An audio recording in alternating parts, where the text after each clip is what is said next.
ఒక ఉదాహరణ చెప్తే చాలా తేలిగ్గా పెద్దలు అన్వయం చేసేసుకుంటారు. ఒక త్రాచుపాము యొక్క విషాన్ని తీసుకొచ్చి వ్యక్తి ఒక్క చుక్క నాలుక మీద వేసుకున్నాడు అనుకోండి, మరణిస్తాడు.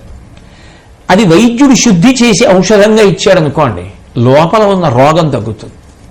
వైద్యుడి చేతిలో శుద్ధి అయితే ఔషధమైంది, తనంత తాను పుచ్చుకుంటే మృత్యువునకు కారణమైంది. ధర్మముతో అర్థము ముడిపిడిపోయిందా, అది అభ్యున్నతికి కారణమైపోయింది. ధర్మంతో అర్థం ముడి వదిలిపెట్టేసిందా, పతనానికి కారణమైపోయింది.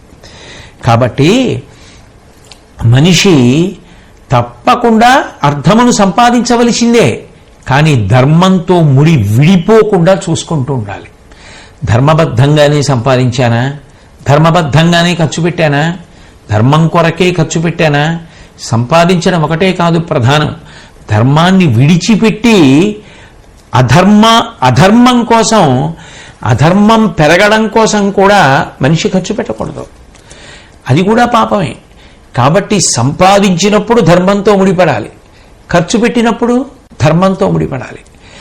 అట్లా ధర్మార్థములు ముడిపడి ఉంటే అవి యోగ్యములు.